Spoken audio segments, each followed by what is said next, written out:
Hello everyone, and here we are, the one we have all been waiting for since she was announced in CN. Voymastina is finally here on the global server, and honestly I have to say, she is the GOAT. She has been considered as the strongest doll in the game ever since CN got her, dethroning Klukai, and yes, that is true, at least for now. Do not worry V6 Klukai havers though. Once she gets her expansion key, Klukai will be back on top with Voymastina together, but for the time being Voymastina is the solo king of the hill. So now that we are actually getting her in our hands, it is time to break down everything. Her kit, her vertebrae, team comps, weapon, and most importantly, how much do you actually need to invest to get the most value out of her. I know most of you are already gonna go for her V6 with all your savings for God knows how long, but we are still gonna discuss things for information's sake, and so let's just get right into it. TLDR first as always. Voymastina is a physical AR attacker and she is, without any exaggeration, the strongest doll currently in Girls Frontline 2. She is a genuine hypercarry in the most literal sense of the word, and the way she dominates in-game content is just on a completely different level from anything we have had before. Although she is a physical unit, she is honestly her own thing and she fits into basically any lineup as the main damage dealer. Her damage output comes from an absolutely absurd combination of active skills, action support triggers, and passive effects that stack on top of each other. Plus, she has built-in 50% defense ignore right out of the box that scales up even further with dupes and her signature. Being physical, she does more damage the less defense the enemy has, and even more when it reduces to much lower than 0. So when played in a physical team, especially with Yuhi together, she becomes even stronger. The short version is she trivializes content. Her skill 2 passive alone, especially at V3+, can end most normal mobbing stages before the battle even starts. That's the kind of unit we are talking about. And yes, you heard that correct. I said her skill 2 passive, because all of her active skills also have their own passive effects on top of her normal passive skill. Shit's giga busted, and we'll learn more in her kit breakdown later. But the pulling recommendation, this is genuinely one of the easiest pulls I can recommend. If you are going to keep playing this game, get Voymastina. V0 is already tier 1 and a must have for all F2Ps. Just like Klukai V0, your V0 Voymastina will also probably be the strongest flexible DPS in your F2P account for any team, especially if you are lacking a good AoE DPS, she is a must.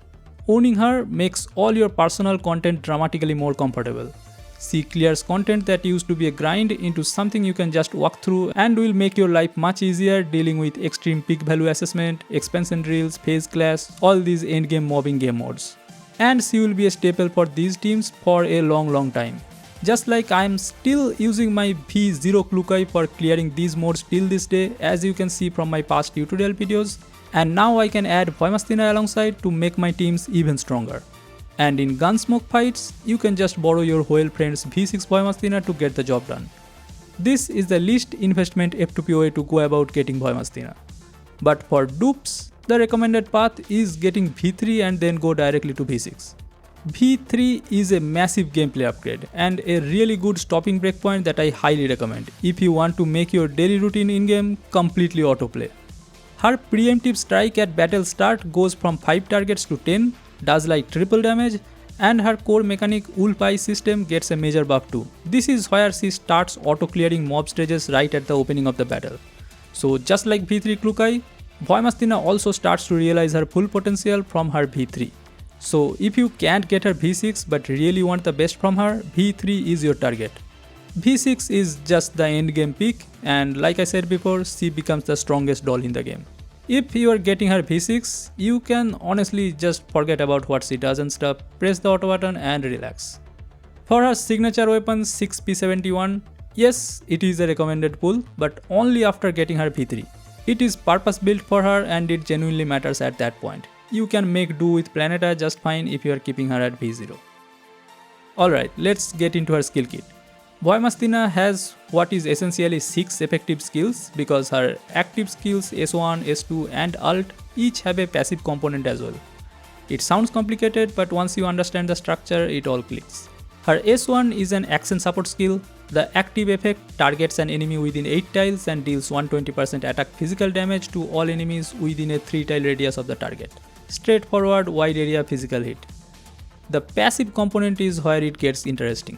When an enemy within range takes targeted damage from an ally, Voymastina support attacks once and deals 100% attack physical damage and 3 stability damage to all enemies in that target's 3 tile radius.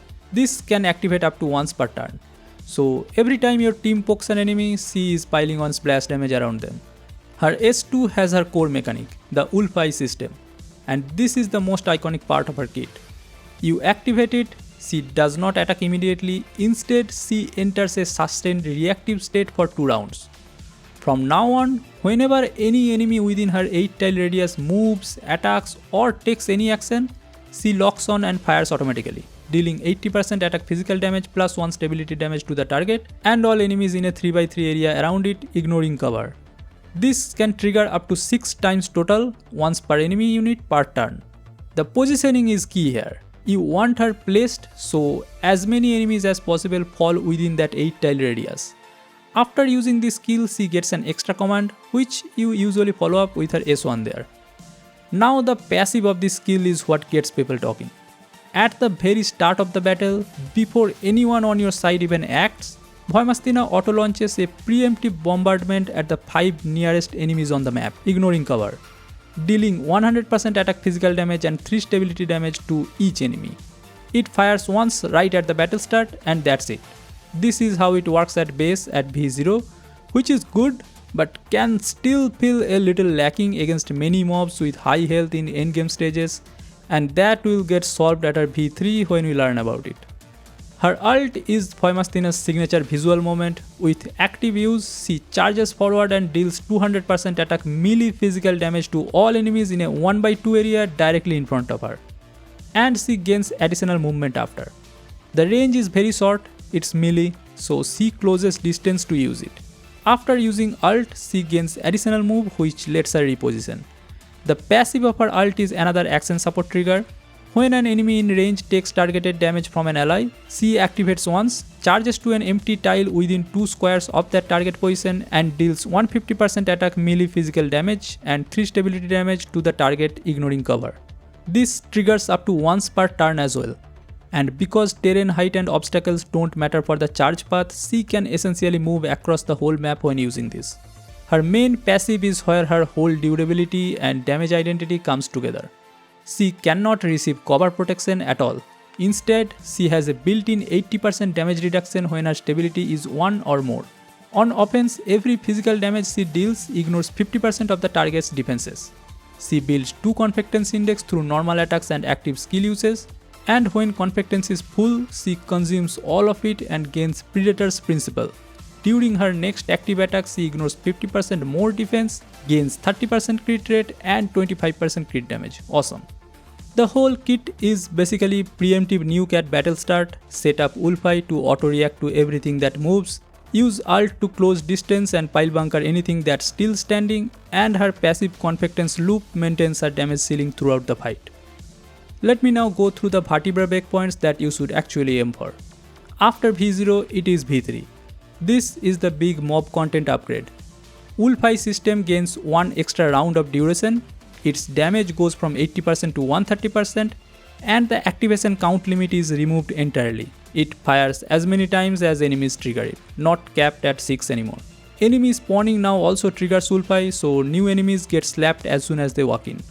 The preemptive S2 passive jumps from 5 targets to 10, the damage triples to 300% and all hit enemies get stunned for 1 turn. You can see why most normal stages just end immediately now. This is the point where normal stages and mob waves become a complete non-issue. V6 is the monster.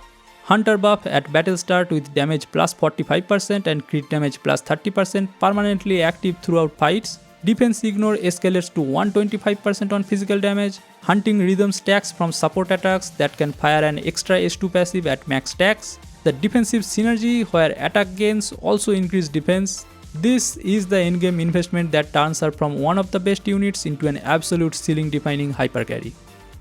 Just to be clear, V0 and V3 already do a lot of heavy lifting and you can be perfectly fine stopping there. V6 is for those going all in. Talking about her weapon choices, her signature 6P71 is the best in slot and it's not close. It has 390 attack, which is the highest raw attack of any AR, gives 25% crit damage, stacks physical damage from 10% up to 20%, and most importantly ignores 20 to 45% of the target's defense on physical damage. That defense penetration directly feeds her core damage loop with her own built-in defense ignore. After hitting an enemy whose defense is at 0 or below, she also deals a fixed bonus stability damage. Everything on this weapon is perfectly tailored to how she deals damage. This is highly recommended if you are going after her V3 at least. If you can't get the signature or looking for just other F2P choices for your V0 Voymastina, your fallback options in order are the Planeta and then Golden Melody. For strictly free-to-play, Planeta is honestly quite decent on her. It's not the same performance ceiling, but Voymastina's kit is powerful enough that she still clears content comfortably without the signature at lower dupes. That said, her signature is worth pulling if you are committing to her as your main carry, which at this point you really should be. For her build, the best attachment set is the Close Assault or the melee set. Since her ult is melee damage, this set lands perfectly. Hopefully you have been farming this since it was introduced and have a set ready, but if not, you can also use the physical boost set on her as well. It's like 2-3% behind the melee set in numbers. Stat priorities are attack percentage first, then flat attack, then crit rate and crit damage, standard carry stat lines. Her best fixed keys are key 3 that gives her expanded action support range, making the map wide pile bunker charge even more accessible, key 4 that helps with bossing, and key 6 to improve her ult damage. If you have a V6 Voymastina in a boss fight, key 5 is a valid option that gives her more damage based on the excess defense reduction. Best in slot common keys for her will be of course her own one, as well as Tololos, Vipli, Ulrith, etc. or any other evolved common keys with maxed out attack percentage, crit rate and crit damage. For remolding flowers, Thronebreaker and area specialization from red flowers, area smite from purple, and Lex Talionis or annular defense from blue with a focus on boosting attack and physical damage is the preferred choice. Push her remolding core levels as priority. The flowers feeding into her damage system matter a lot on a hyper carry. Looking at her team choices, Voymastina's core team is the pure physical formation. The current global meta setup is gonna be with Yuhi, Ulrith, Diane and Faye. Yuhi is essentially required for the pure physical team as the top tier support because of the defense shredding special attack synergy that amplifies damage when enemy defense drops to 0 or below. And Voymastina herself drives enemies below 0 defense, which is exactly what triggers that bonus damage. At least a V1 Yuhi is highly recommended to play with Voymastina. You can still pull Yuhi from the custom banner now if you need to. The future of this physical team, as can be seen from the current CN meta, will include Lenny and Cheyan in it. Lenny can push the defense reduction even more for Voymastina, while Cheyan at V6 will even outperform Voymastina at single target damage. V6 Cheyan is the highest single target damage in CN, but if you had to pull either Voymastina or Cheyan V6, I would still say get Voymastina V6 now for more versatility and borrow V6 Cheyan when she drops. That will make your account unbeatable. Like I said, Voymastina's beauty is that she is not locked into one team. You can run her in a duo with just Yuhi and fill the rest of the team however you like. That 2% core is honestly the easiest high performance setup on the current roster. And even in mixed elemental teams, she slots in just fine as the attacker slot because her damage is entirely self-sufficient. One of the popular teams she can slot in right now is the Corrosion team before Fetusa arrives. And Mistu will override her AoE support attacks to corrosion damage as well. Anyway, her skill rotation is clean and doesn't change with dupes. It's just S2 and S1 followed by her ult looping continuously. You open with S2 to put Ulfai online and get that extra command, then chain S1 on the same turn and follow it up with Pile Bunker on the next turn. The main positioning note is to place her centrally enough that her Ulfai 8-tile radius captures as many enemies as possible. Since she is a hyper carry, the action order puts her toward the back of the queue, so let your faster vanguards and supports act first and then use her at the end.